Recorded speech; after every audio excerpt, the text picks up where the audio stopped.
Go. What's good, everyone? It's Jack here with Mike, rocking the shades, trying to bring some good vibes over here for the Bears this week.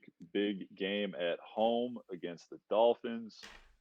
We are just about the halfway point of the season now that we got the extra game, 17 instead of 16, a little goofy, but at home, big game against the Dolphins this week. Last week, tough game against the Cowboys. My three keys were to run the ball, Luke Getzey, kind of keep building on that game plan they had against the Patriots. And, don't be afraid of Micah Parsons. You sort of got to attack him, neutralize his speed, force him to kind of make decisions instead of just reacting out there. I think they did those things pretty well, to be honest. The offense looked great. Yeah.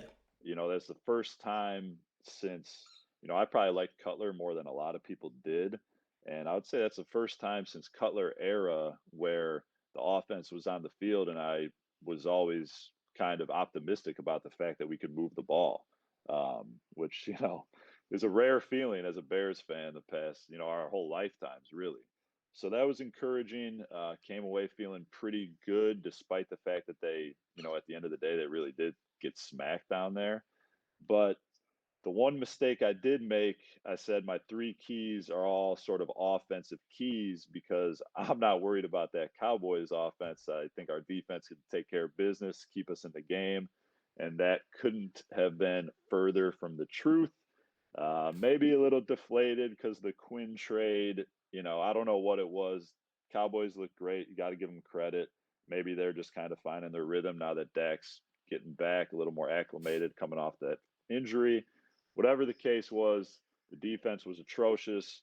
Offense, made me come out of that game a lot happier than any sort of embarrassing loss that I ever thought I could have. So a little encouraged about what we got going forward. What'd you think about the game down in Dallas? Yeah, I think you summed it up nicely. Dallas's offense very much impressed me. Um, Granted, I think our defense is going to kind of get exposed. It got exposed in that first half against Minnesota. I think against some of the better offensive teams, we're going to get exposed a little bit right now. We are in a rebuild. Um, I will say one thing I really liked was we went down 28-7 in what seemed like 5 minutes, and we like fought back. I think it got back to like 23-28, and then the Cowboys went on another run again. I like that the coaching staff, the quarterback especially, the team as a whole seems to have a little bit of a professional outlook on it to where they don't get super overwhelmed and emotional phase when things aren't going the right way. They seem to keep a level head, so that's encouraging to me. Big picture, I came away pretty impressed with Dallas, to be honest. They're better than I thought they were. Um, Before the season, I went on record. I don't know about on these videos, but definitely amongst friends and peers that I talked to, saying that I thought they were going to be terrible this year. I thought their offensive line was shambolic. I was wrong. Their offensive line was awesome against us. Granted, how much is that being them being awesome versus us just coming out flat after that big one in New England? Slash, maybe our defense is going to get exposed a little bit down the stretch, playing some better teams. I think it's a combination of all of those factors. But yeah, I mean, your keys last week, the offense looked pretty good. Back to back weeks looking good. Let's keep building on that. Uh, you know, Even though we don't really care about wins and losses right now, I don't like giving up 50 burgers or damn near 50 burgers. I don't mind losing, some of these games, maybe 28-30 something down the stretch, but I don't want to see our defense just be like putrid. So we'll see. Not like a super depressing Sunday, but also let's see the defense have some pride, even with losing Roquan now, which I think you're going to talk on. Even with losing Roquan, let's have some pride and be professionals here. But that's kind of my a summary of my thoughts.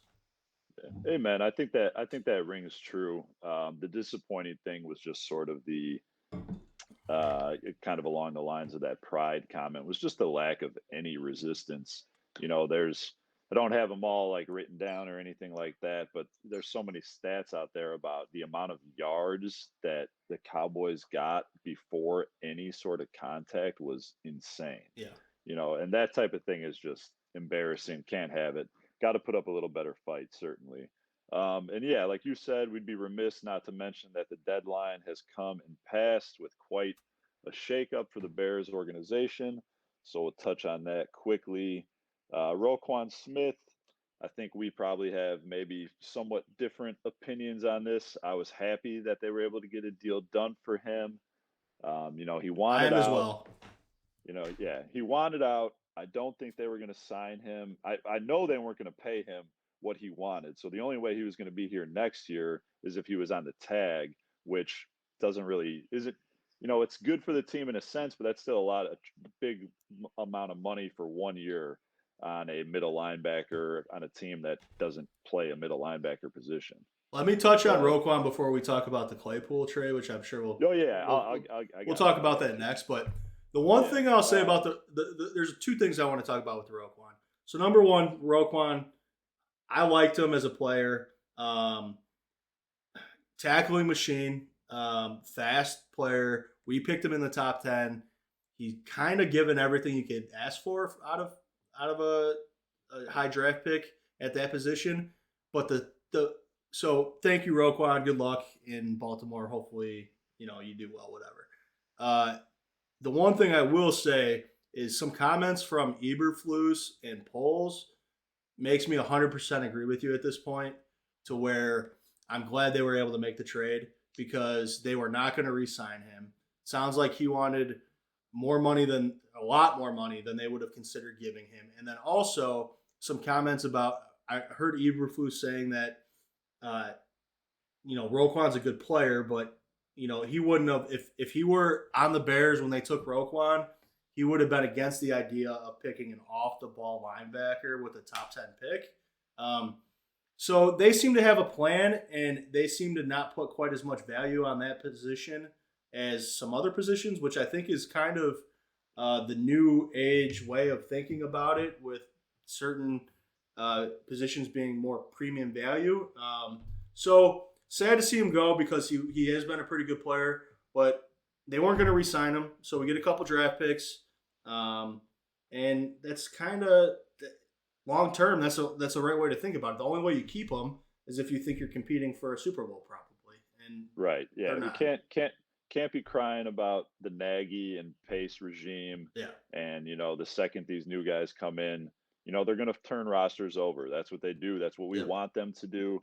Like you said, Roquan is a great player for the Bears, but I mean, let's be real. He didn't really accomplish anything. He was a Well, good no, individual player. yeah, The Bears never won a playoff game with him. I don't get this, fallout around the city of people acting like he's Urlacher or something.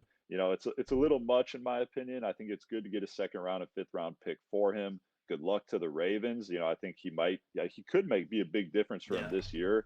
I think it's going to be a little tough for them in the off season with Lamar Jackson new contract and Roquan wanting a Well, contract. Both of them representing themselves. with It's that going to being be a little said, goofy. with that being said, it came out that if the Ravens don't re-sign Roquan, they get a third pick as a Yeah, yep, compensatory pick. So yeah. they will, if they don't sign him, they will get something back. And then one thing I wanted to say, Roquan didn't accomplish much, and other than being just a tackling machine, he's accumulated all these tackles, but it's almost getting to the point in my head, the way I'm justifying it is like tackles is kind of becoming a stat where it's kind of like wins for a baseball pitcher, where it's like, yeah, he's got a bunch of wins, but he had a 4 ERA, or 4.5 ERA. Where, yeah, Roquan had a bunch of tackles, but was he really impacting games significantly? And that's where the question comes. He had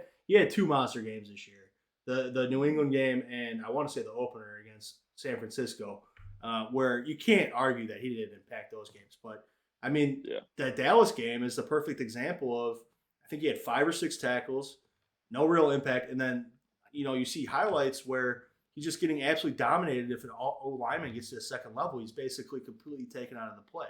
So, Yeah, there's um, yeah, nothing in front of them, but that's the point. There's nothing right, in front of them. Those are the positions you got to pay. You got to, yep, especially in Eberflus defense, you got to pay those outside backers. You got to pay the rushers, the big defensive tackles. Got to spend premium money on the premium positions. Unfortunately, you could argue he's a premium player. I got nothing bad to say about him. He was excellent his time here in Chicago. Best of luck to him, but it's not a premium Right. position. I'm happy they're able to get something for him. Absolutely. Don't want to keep, banging on the drum about Roquan. He's gone, no longer a Bear. But the other exciting bit of the deadline was that we traded that second round pick for Chase Claypool. I initially was happy because I found out the news through someone whose name I won't mention to throw them under the bus for all the false information that they continue to spew. But I thought we got him for a fifth round pick, and I was like fist Oh, pumping in hell my yeah. car. That would have been lit. I thought it was a party, but it was a second round pick. Then I thought it was at least the Ravens' second round pick that we had just acquired for Roquan. I was like, all right, they're making moves. I like it. Then I found out the truth of the deal in that it was the Bears' second round pick that's traded for Claypool. And I was a little taken aback and it was kind of speculative. Still, to be honest, I'm a little speculative. I think anybody is going to be until it kind of bears itself out on the field. But as I've dug into things a little bit more since the trade has been finalized, it sits a little better with me. One, for starters, even though our cap space is incredible going into next year, the free agency pool for wide receivers is just kind of nothing. There's no one on there that really excites me in any way. I don't think there's a single free agent receiver who you could win an argument with me that he's better than Chase Claypool or at least has a higher ceiling than Chase Claypool. So I think that that's part of it. They're thinking, okay, we're not going to spend money on one of these middling receivers. We're not going to just give him a big check just because we have it, we have the money to give. So I like that they sort of identified a guy that they want, did what they had to do to get him.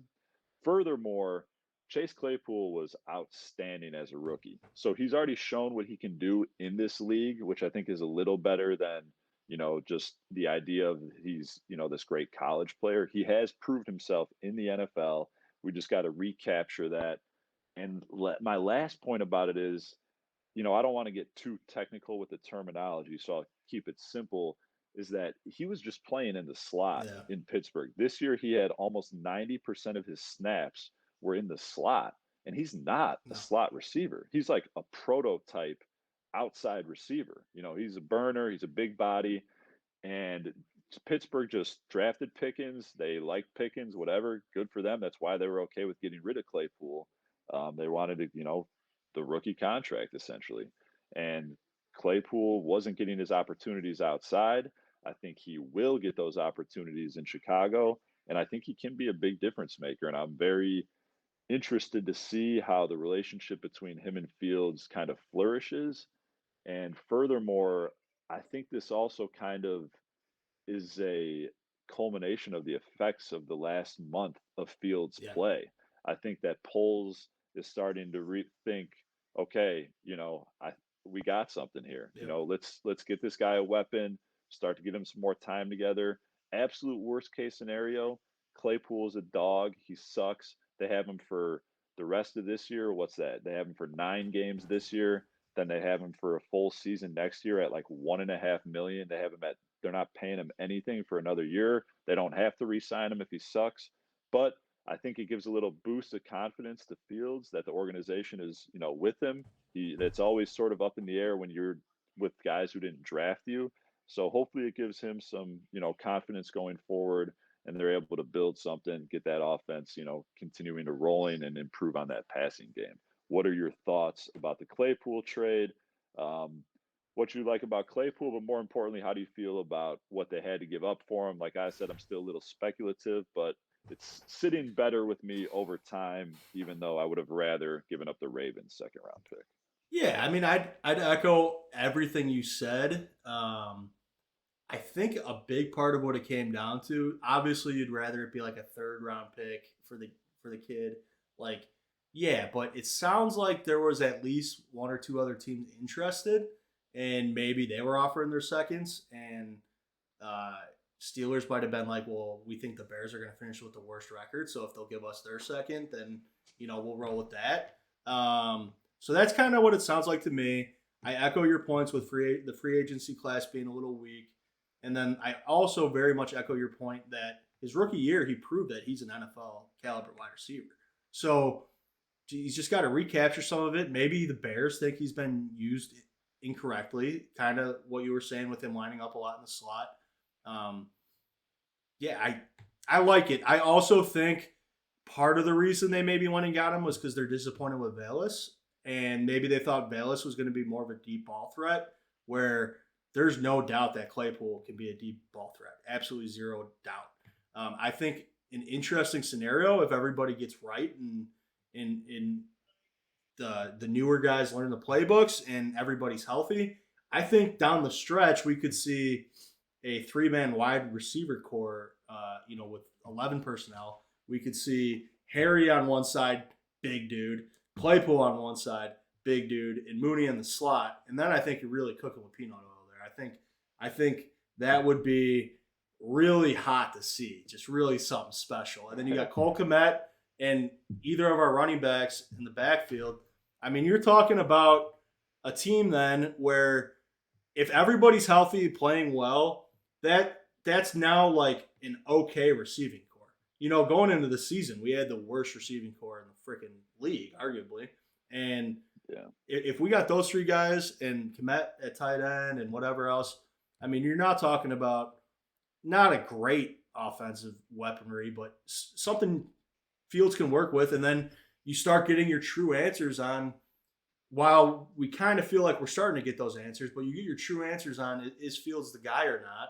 And that's a very important question we need answered as well. Still, Yeah, absolutely. And I think you bring up a good point by mentioning Velus Jones Jr. as well, because you know I'm sure most people do know this that he was old because of yeah, the extra COVID years that people got in college, but Claypool and Nikhil Harry are both younger than yeah, Velus Jones Jr. So, you know, like I said, it's grown on me a lot since I first realized it was the Bears' second round pick, which was a little frustrating in the moment, but it's sitting a lot better with me now. no doubt. Um, any last thoughts about the deadline before we jump into the game at hand this weekend? Any last thoughts about the deadline? I would say no. I got one. It looks like Jack Sanborn, the rookie from Wisconsin, is going to get some play at linebacker. Kind of interested to see that. He's the first player for the Bears to be born in the year 2000 or later. So think about that. Yeah, that's crazy. So I'm interested to see if if there's anything there. They seem to like him. He had a nice preseason. I Yeah, mean, they seem to like preseason, him. but I think he's just a guy with maybe not the greatest measurables, if I'm understanding correctly, that just kind of knows how to play. So, maybe he develops into like a nice backup or something over time. But yeah, I don't know. The front seven, I think the rest of the season can be pretty terrible. mhm, But that's okay. We're in rebuild. Let's also see what we got in Gibson and Robinson and all those guys. They yeah, looked terrible last amen. week, but we'll see. Yeah, put them to work, baby. Yep. All right. Well, without further ado, apologies for running a little long, but Yeah, it's gonna be a long video, but it is what it it's is. all good. We had to talk about the deadline. It was important. And Bears were one of the bigger mover and shakers. So it's exciting times under the new regime. Definitely. But this weekend we got the Dolphins coming to town. High-powered offense. Tyreek Hill, if I'm not mistaken, is doing his best Cooper Cup impression this year, leading the league in receptions and yards. Jalen Waddle is not far behind, and they got both of them boys. So it's going to be a tough day after our defense just got gashed by probably what I would argue is a lesser offense. Different, I guess Dallas probably has a better running attack, but it's gonna be a tough day at Soldier Field. We're gonna need that secondary ready to go. It's gonna be very interesting to see how our rookies handle it. I'm excited to watch Brisker and Gordon, see what they can do if they can answer the bell against those guys. But Mike, let's get it kicked off. What is your first key to a Bears victory? All right, my first key to a victory. Uh, First off, they're 4-point dogs. The Bears. I don't like their chances this week, but as we saw with the Patriots game, that you got to play the games. You play them for a reason. Anything could happen. So I'm going to give keys to a victory. I'm not going to give things I'm watching. I'm going to give things that need to happen for the Bears to get a victory. Okay. We're going to start with winning the turnover battle. That is a big key in any game, especially when you're an underdog. It's super important in the NFL. The defensive line, wake up, maybe get a strip sack or something. I know you guys are young. I know, Just we hit don't somebody. we don't have any big name dudes on the defensive line, but somebody make a name for yourself. Make a play, strip Tua. Maybe bat a ball and we'll get a good deflection. It seems like all the good deflections happen against us. I'm sure they don't, but it's the way it seems. But let's bat some balls, get some friendly tips. Let's get a pick. Let's get a fumble, and let's take care of the ball on offense. So if we're going to win this weekend, we have to win the turnover battle. There's no doubt about it. I don't see a world where we lose the turnover battle and win. Hey, fuck it. Let's win the turnover battle by 2 or 3. Let's see how it goes. Winning the turnover battle, that's my first key to victory. I think it's a point well taken. Turnover battle, I guess you could argue it's a little cliche. Of course, it's the key to any game, Sure. but especially when you're playing an opponent that's better than you. And there's no denying the fact that the Dolphins are better than the Bears. And when that's the case, that makes the turnovers that much more glaring. To give yourself a chance, you got to be on top of it. What do you got for key number 2? Okay, so I'm going to be a little honest here in a deficiency of mine. I don't really know how good the Dolphins' defense is. Obviously, they just picked up Bradley Chubb. We all know about their offense with Tua balling out, with the receivers balling out. I'm going to say for my second key, let's win the time of possession battle significantly. Yeah, just for one Yeah, yeah. second, if I'm not mistaken, I do think that uh, the Dolphins are pretty solid against the run, but Okay. not so much in the That's the secondary. pass. Yeah, I'm not. I believe that's the Okay. case. Well, we'll Yeah, find out. We'll find out. The key, regardless, is let's win the time of possession battle. We're gonna have to wear out that defense and score some points. Um, yeah, we're gonna have to limit the time of possession of the other team. They're probably gonna hit some big plays just because of the personnel they have. Keep your head up and shake it off. Let's get back out there. Try to create a 3 and out or one first down and out on the next possession. Gonna have to win the time of possession battle, tire out their defense, limit the chances that their offense gets. That's key number 2. Once again, a very cliche key, but this is one of those games where going into it, it doesn't feel like we're gonna just be able to bend not break against this Dolphins offense. So I think with that being said, if they are going to hit some big plays, we're going to have to force some 3 and outs in other situations. We're going to have to handle the ball when we're on offense. Turn that clock. You said they're good against the run game. Hopefully that's not the case. Hopefully we can run the ball pretty well. I mean, we are the best rushing attack in the NFL right now. yep. Time of possession battle. That's the second key after turnover battle. Time of possession battle, Jack. That's what it is. Yeah, I agree with that one big time. I think that keeping their offense off the field is going to be a must. The way they can move it, they can get up and down quick. That's what they like to do. They like to have those explosive plays. And we just kind of got to milk it. Don't let them get in a rhythm. I think that's the most important thing. You see that with all these offenses that kind of have those dominant runs. See it with the Chiefs. You see it kind of with the Eagles this year, the way that they're scoring in bunches, and the Bills. It's one of those things where, you know, they score, they get back on the field quickly. You get a 3 and out, something like that. They're kind of still in that same rhythm. They got that good vibes going from the previous drive, and they're just boom, firing on all cylinders right back at it. You kind of got to break that up, make the game a little choppy, like you said.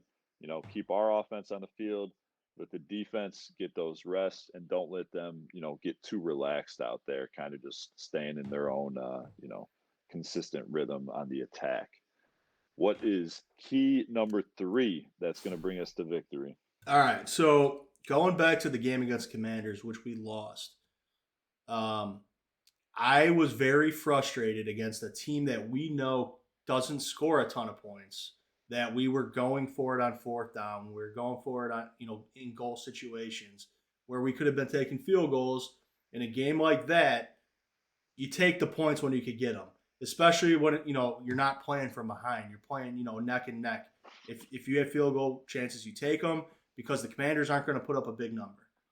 This is not one of those games. This is one of those games where you got to score touchdowns. Field goals aren't going to cut it. Obviously, if you're in like a fourth and long scenario, fourth and not manageable scenario, and the field goal is the better opportunity, or you got the lead, whatever, you take the field goal. But the overall theme's got to be field goals aren't going to be good enough to beat this team. We got to score touchdowns. I'm thinking we're going to have to score close to 30 again if we had a shot. Maybe we can limit them to 24 or something like that. But I think the Dolphins are going to score they're going to score points. So we're going to have to score touchdowns. Field goals aren't going to cut it. Obviously, it doesn't mean all field goals, but the overarching theme is touchdowns, not field goals. So once again, a cliche key. All three of them kind of are this week, but I don't see a world in which we just go out there and we dominate them. I think they're going to score their points. So we're just going to have to kind of win the cliche way, win the turnover battle, manage the time of possession battle, and then when you got the opportunity to score touchdowns, not field goals. Yep. I mean, yeah, it's crazy now that 2 weeks in a row. Obviously, they kind of were doing some 2-point conversion type stuff with the way the score was in Dallas. But if we had just taken the extra points, it would have been 2 weeks in a row. The Bears put up 30, which that might have been the first time in history that's happened. First time in a long time, that's for sure. For all we know. But yeah, I like it. Your little summary there was good. 6s instead of 3s is always a big deal, especially against a high-powered offense. Got to take care of business at home. It's going to be a beautiful day at Soldier Field. It looks like it's forecast for damn near 70 degrees. Yep. Nice November fall day out there. Hopefully the crowd gives them a little bit of juice. And I'll be giving it my all, baby. You going again? I'm going again. So I'll be giving it my all. All right, man. Party on out there. Enjoy yourself. Hopefully the Bears can live up to those keys, give themselves a chance. Run out of there with a victory. Now that we got our second pick out of the way, we might as well go to the Super Bowl, baby. There we go. All right, Mike.